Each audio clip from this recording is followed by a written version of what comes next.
Bé, si ja està clar que els anys 50 i els anys 60 varen ser un període de creixement excepcional i que, a l'acabar la guerra, els països varen crear un sistema institucional per a resoldre els problemes de manera conjunta, el que cal ara és explicar per què es va créixer d'aquesta manera tan accelerada durant aquest període. Les causes del creixement els podem dividir en dos parts: factors d'oferta i factors de demanda.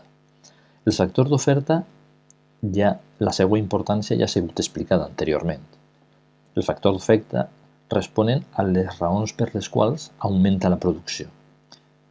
És a dir, perquè augmenten els factors de producció o perquè millora la productivitat. Els factors de demanda, pel contrari, es refereixen a les raons que permeten sostindre aquest creixement de la producció, és a dir, les raons que permeten explicar per què es va mantindre una demanda suficient per a comprar tots els productes. De fet, el que estem pensant és que l'oferta ha de créixer, però la demanda ha de sostindre aquest creixement de l'oferta, perquè si l'oferta creixera però ningú comprarà aquests productes, seria impossible mantindre aquest creixement de la producció. Per altre costat, moltes vegades és la demanda la que tira de l'oferta, és a dir, són els consumidors els que, quan volen comprar més productes, fan que creixi la producció. Per tant, hi ha una interconnexió entre els dos factors, el d'oferta i el de demanda. El que jo faig així és només separar-los per a que s'entenga bé quina és la raó del creixement. Factors d'oferta que provoquen el creixement de la producció, com més factors de producció i la millora de la productivitat, i després factors de demanda que el que fan és sostindre aquest creixement de la producció. Els factors d'oferta, com ja he dit, són o perquè augmenten els factors de producció, el treball, el capital, ja sabeu que la terra no té rellevància, o bé la millora de la productivitat, que aquí dividim en dos parts, el canvi tecnològic i el canvi estructural. Anem a explicar tots els dos factors. El factor treball va créixer d'una manera molt important durant aquest període. És el que s'anomena els anys del baby boom, quan la població va començar a tindre unes taxes de creixement molt importants en quasi tots els països occidentals, molt més elevades que en períodes anteriors. En part, aquest baby boom és conseqüència de tots els anys perduts durant la guerra i la recuperació del temps perdut, quan els combatents van tornar del front. Però només és aquesta la raó, també hi ha una millora en les condicions de vida que fa que les famílies decideixen tindre un major nombre de fills, la reducció de la mortalitat infantil, etc. Raons que permeten explicar que hi ha un creixement de la productivitat. També hi ha una segona raó, que són els moviments migratoris.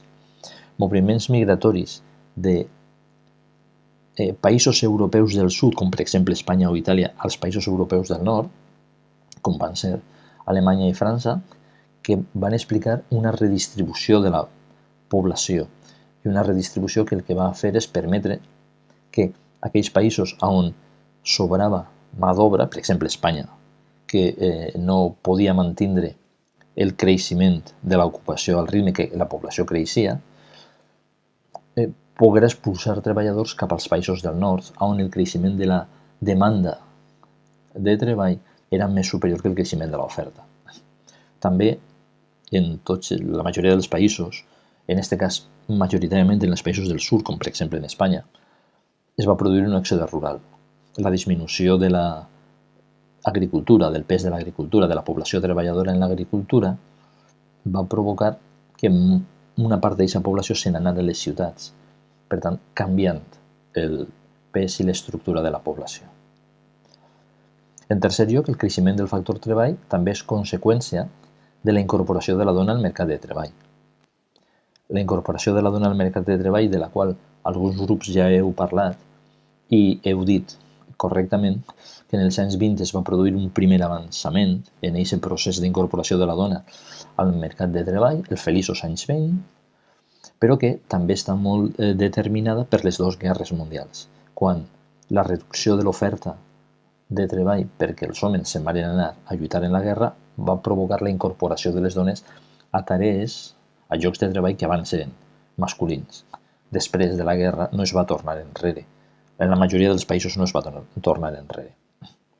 I l'última idea que s'ha de tindre sobre aquest creixement del factor treball és que només es tractava de més treballadors, sinó que els treballadors estaven també millor educats, perquè la millora en l'educació, la extensió de l'educació a tota la població, l'educació universal, per tant, suposava que millorara el capital humà. Els treballadors estaven més educats, més entrenats per a fer les coses.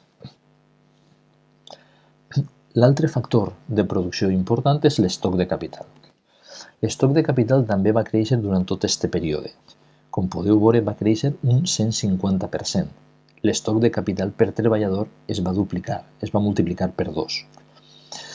Recordeu que tota la nostra explicació consisteix en que el procés d'industrialització és la incorporació de màquines que són més productives que els treballadors a l'activitat productiva. El vàrem veure en la primera revolució industrial, el vàrem veure en la segona revolució industrial. Podrem explicar que una de les característiques del creixement econòmic és que els treballadors tenen a la seva disposició cada vegada més màquines. Aquestes màquines és l'estoc de capital. Per tant, una de les característiques d'aquest procés de creixement que estic explicant ara és que l'estoc de capital per treballador es va duplicar. Aquesta duplicació de l'estoc de capital per treballador suposa un increment de la productivitat del treball, naturalment. Per què van incrementar-se l'estoc de capital? És a dir, la pregunta és, d'on prové tot el finançament necessari per a que aquest estoc de capital augmentara? I ahí teniu 3 elements. El primer, l'augment dels beneficis privats. Les empreses van començar a guanyar més diners. Estem en un període de creixement important i, per tant, les empreses guanyen més diners, els beneficis augmenten i aquests beneficis són reinvertits en la pròpia empresa. En segon lloc, per l'augment de la renda salarial i de les rendes familiars. Este augment de la renda el que provoca és un increment de l'estalvi i aquest increment de l'estalvi es fica en els bancs i els bancs poden prestar a les empreses per a fer projectes d'inversió. I en tercer lloc, i per als països europeus, és molt important la inversió nord-americana. Els americans van invertir una gran quantitat una gran quantitat de capital, de diners, en empreses europees. Van comprar els americans moltes empreses europees. És el fenomen de les multinacionals, és el fenomen del que després parlarem també de l'americanització de les empreses europees. En general, és un procés d'inversió internacional. El quadre reflecteix com aquest procés es va produir en tots els països. Només m'interessa que vos fixeu en les columnes de 1950 i 1973 que estan relacionades amb els Estats Units. Podeu veure com en tots els països, si els Estats Units tenen 100 de capital per treballador, en tots els països, durant aquest període, es produeix un apropament al nivell dels Estats Units. És molt diferent. Alguns països s'apropen molt, com el cas d'Holanda o el cas d'Alemanya, i altres encara estan molt lluny, com Gran Bretanya o el Japó.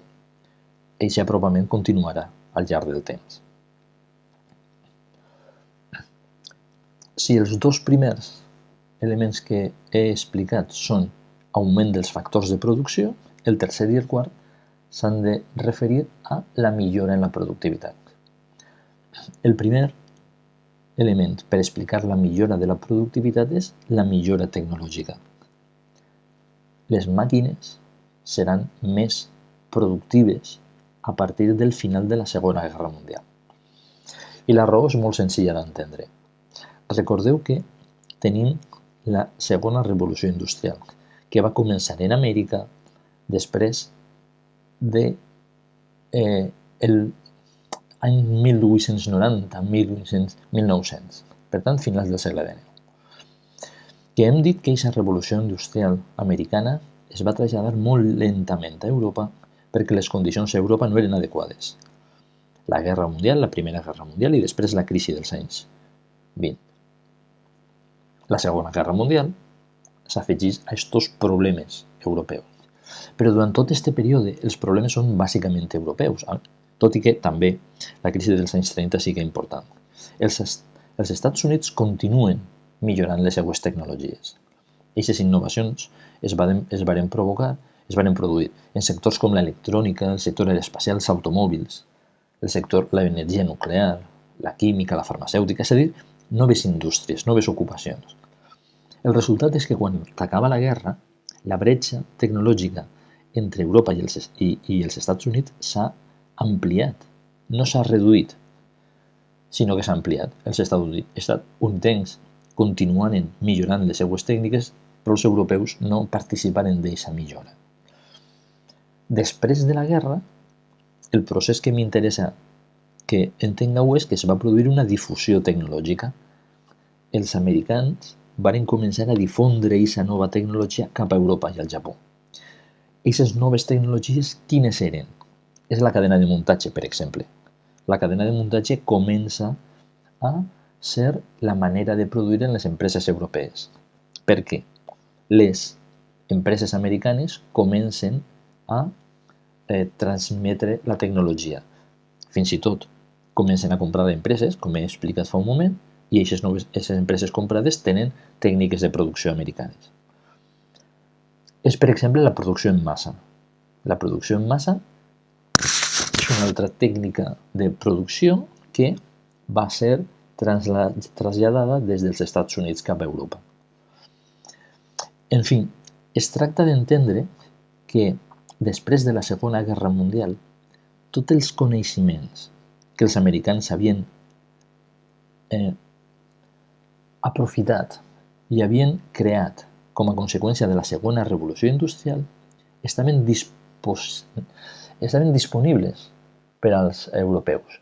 I aquesta disposició va fer que el ràtio de transmissió de coneixement, és a dir, la velocitat a la qual els coneixements es transmetien, va ser molt ràpida. Això és el que hem anomenat en altres moments l'americanització de les empreses europees i que alguns grups estan treballant sobre aquesta idea. És a dir, les empreses europees s'americanitzen, adopten la tecnologia i les formes de control, de direcció i de producció de les empreses americanes. Un element important per entendre aquest progrés tecnològic és que necessitava una gran quantitat d'energia i una nova energia. Aquesta nova energia era el petroli, és l'era del petroli barat. El consum d'energia es va incrementar d'una manera espectacular. Com podeu veure, en aquest quadre, la major part de l'energia s'extraïa del petroli. Per tant, el petroli va començar a substituir a altres tipus de fonts d'energia. Aquestes fonts d'energia que abans eren el carbó, com era habitual i que ara es transforma en el petroli. Per tant, tenim dues idees. Un gran consum d'energia. Segon, aquesta energia és l'energia del petroli. I la tercera idea que necessite que entengueu és que aquest petroli serà molt barat. Estem en l'era del petroli barat com a conseqüència del descobriment d'una gran quantitat de pous petrolífers a l'Orient Mitjà. Ahí teniu l'evolució del preu del petroli, que és pràcticament una línia plana, des de 1890 fins a 1970. El preu del petroli en dòlars de l'any 2000 mostren una estabilitat quasi perfecta. Aquesta és l'era del petroli barat. L'energia es podia utilitzar sense incrementar el seu preu. Per tant, tenim un dels elements més importants per entendre el que va passar durant aquest període. Noves tecnologies que requereixen una gran quantitat d'energia i aquesta energia estava disponible per a ells. En els factors d'oferta ens interessa un element addicional que és el canvi estructural. Aquest canvi estructural és més complicat d'entendre. La estructura d'una economia és el percentatge que cada sector representa sobre el total de la producció. És a dir, tenim tres sectors: agricultura, indústria, serveis. Cadascun dels sectors té un percentatge. El canvi estructural consisteix en la disminució del percentatge d'un sector i l'augment del percentatge d'un altre sector. Bé, en el període de postguerra es va produir un canvi estructural, en el següent sentit. Va disminuir el pes del sector agrari i va augmentar el pes del sector industrial i, sobretot, l'augment del sector terciari, els serveis. Per què este canvi estructural suposa un increment de la productivitat? Perquè el sector agrari té un nivell més baix de productivitat que el sector industrial. Per tant, sempre que un treballador passa del sector agrari al sector industrial, s'incrementa la productivitat mitjana de l'economia. Quan una gran quantitat de treballadors passen del sector agrari al sector industrial, aquest increment de productivitat de l'economia és més important. I això és el que va passar a finals dels anys 40 i al començament dels anys 50. Els treballadors van començar a fugir del sector agrari i van passar-se al sector industrial. En aquest sector industrial, les màquines les permetien tindre una productivitat més elevada que en l'agricultura i la productivitat de l'economia va incrementar. Per què va produir-se aquesta reducció del sector agrari? La reducció del sector agrari va ser conseqüència de dos elements. En el quadre teniu el reflexe d'aquestes coses que estic dient. Fixeu-vos com en tots els països la reducció del pes de l'agricultura és molt important. Este és el percentatge de població que treballa en l'agricultura. En Itàlia el 41%, a Alemanya el 29%, a França el 33%. En tots els països es produeix una disminució durant el període del que estem parlant. Per què es produeix aquesta transformació en el sector agrari? Per dues raons. En primer lloc, es produeix una mecanització. Cada vegada més les màquines entren en l'agricultura i això provoca una fugida de treballadors del camp. No són necessaris en el camp. En segon lloc, per la revolució verda. La revolució verda és el canvi tècnic en el sector agrari dedicat a tractar de millorar els rendiments dels cultius agraris.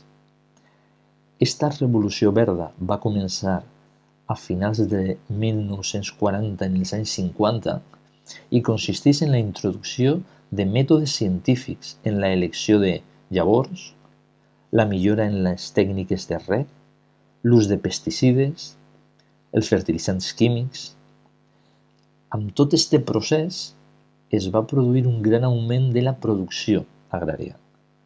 Aquest augment de la producció agrària significà un increment de la productivitat, cada treballador agrari ara tenia un rendiment més elevat i la conseqüència és que sobraren treballadors en l'agricultura que van anar al sector industrial.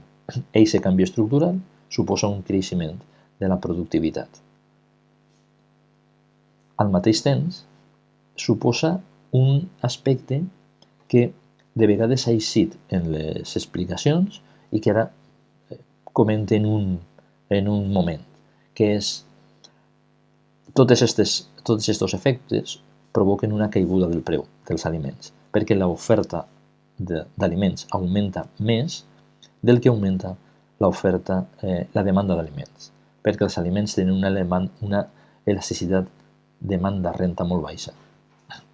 Per tant, l'increment de la producció,